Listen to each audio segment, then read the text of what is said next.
Hello, welcome back. Cooking today, and we are using the Bombay potato pack from us, Spice and Easy. Now, we're not making Bombay potatoes, we're doing something different with it.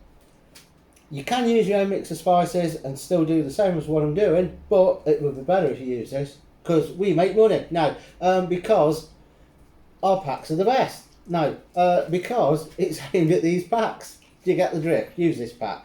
What we're going to make with it is something, especially this time of year. I'm looking outside at the sun. This is not there anymore. You're having a barbecue and you've got your sides of coleslaw, potato salad, corn on the cob. You know the ones. No, not doing that again. You know the ones. All the usual side dishes you have with your burgers, with your hot dogs. This is something completely different. It's going to blow your socks off. It's going to well impress all your mates or your friends or your family that's coming around, and they're going to say, "Oh, what did you put in that?" Because they're nice. And you're going to say, "Get one ordered from Spice and Easy." Ain't ya? Ain't ya? No? Alright then. Let's get on and let's show you what we're doing with it. See you in a moment.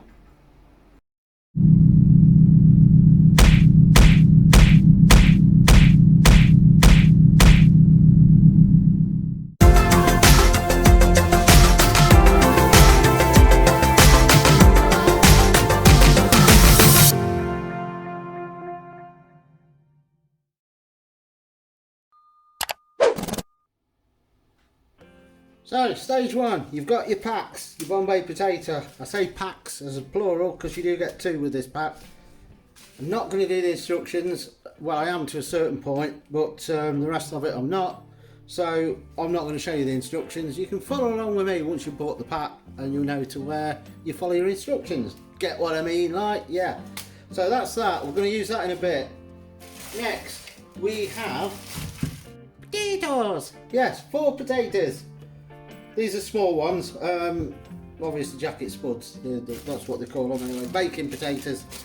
Baking potatoes. Now, you can do more, or you could do 2 whackers if you wanted. It don't really matter. Obviously, if you're going to do like a dozen, because you've got a load of people coming around, you may want a couple of these packs rather than just the one. That one is enough for these 4, would you say small to medium jackets, because that's enough for us, because we're having it with other stuff as well. Next step is to bang them in the oven, get them nice, soft on the middle, crunchy on the outside, or jacket potatoes. And then we'll be back and I'll show you what we're going to do with the spice pack. Next, 1 finely chopped onion. I have added a couple of finger chilies finely chopped in with there. That's optional if you don't want to put them in. If you don't like too hot stuff, then don't put them in. If you want hotter, put more in. So that's that stage done, and now we're going to move on to actually frying the onions. Jacket potatoes are in the oven, so I'm going to get this stage done while they're cooking. So in the pan, or Simo says, into pan, oil, 60 mils, if you're following the instructions on your Bombay. In go the seeds, and we now wait for the mustard seed to start to pop. And then, once it pops, once it's popped, we'll add the onions. Right, mustard seeds popping away, so time to add the onions. Just cook this down until the onions are nicely soft and translucent if you want to be popped. We'll turn the heat down a tad. Quick jump cut. So that's your onions done. Next stage, we add the spice pack, and we don't have it turned up too high because the spices will burn. In go the spices, lovely little spices. Instantly, oh, you're in the Indian restaurant with the smoke coming up from this. Just give that a quick stir. There's not as much to it as there is with the spice packs, the curry packs, because we're only going so far. Splash a bit of water in, and I'll splash a bit more just to make a paste.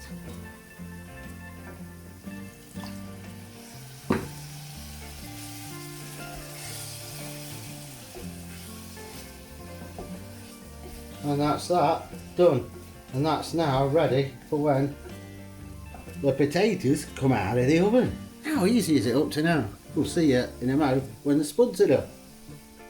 So, jacket's done. Ideally, you want the skins crispy. These are sort of in between crispy and soft. You can do them with soft skin if you want, if you don't like the crispy ones, but you have to be careful doing this next stage. And this next stage is to do that. Cut them in half, and now what I'm going to do is scoop out the middle very carefully, because you don't want to split the skins if you can help it. So you just scoop it all out like that around the edge into a bowl, and I'm going to do that now, and then I'll be back once I've done all 4 of them. No butter, optional of course. Oh, I love butter in my mashed spuds though. 1 good tablespoon of yoghurt, which won't come out the spoon. This is so thick, super thick kerned yoghurt. I don't know, that's how you pronounce it. That's what Fiona bought, so that's what we're using. It's a bit stuck, so I'll add a bit more. There we go. That's just to make it a bit lighter. Again, optional, but it does help making the mash a bit lighter. Saves using cream and stuff. You could use a tablespoon of cream if you want. And then salt,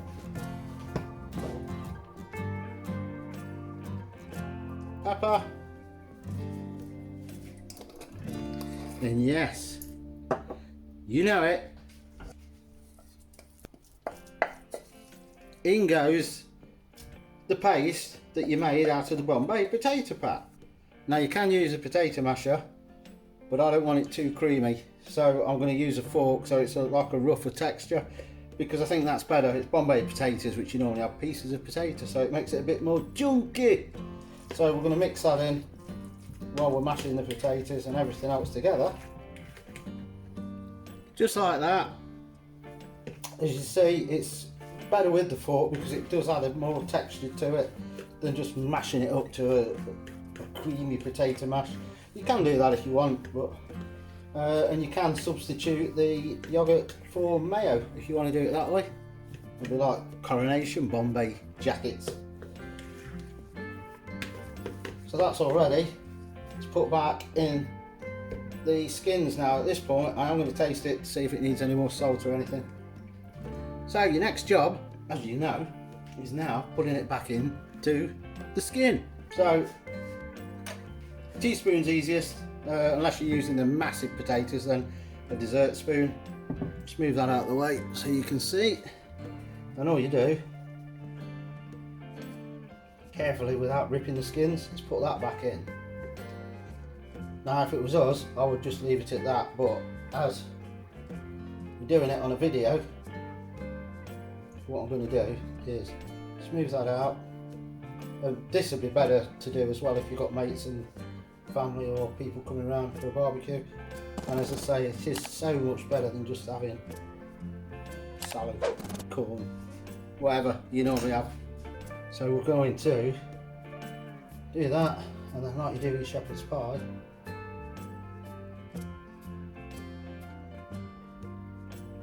just put some lines in it, rough it up a bit. There you have it. I'm going to crack on, do the rest, and I'll be back in a moment. Now we have it. 8.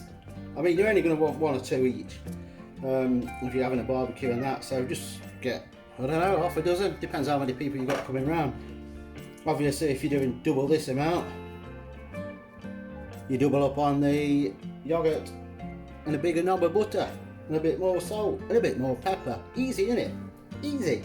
So what we're going to do with these now is put them back on the baking tray, put them back in the oven, and let it all go crispy on top. The skin should go a bit more crispy. A few little, not burnt, char grill bits on the top, makes it look even better.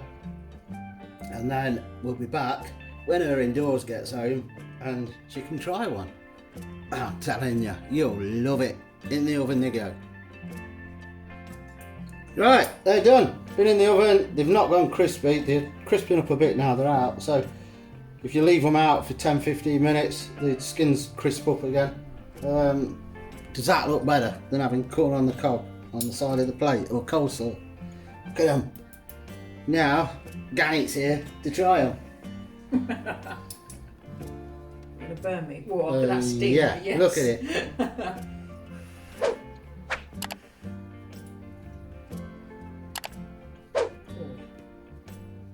Absolutely delicious.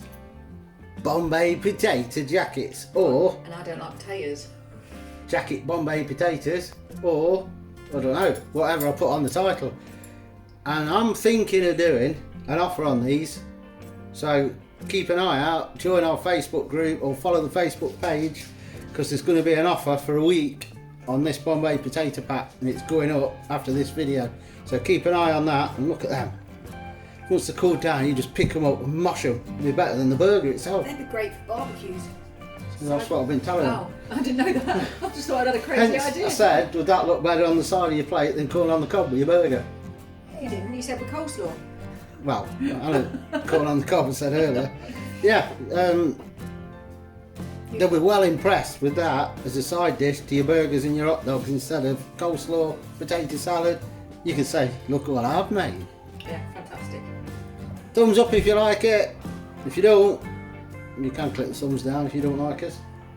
And subscribe if you ain't. And we're done on that, because now we're going to go and mush them. Drop your comments in and let us know if you like the looks of them and if you're going to give them a go. And we'll see you later. See you later.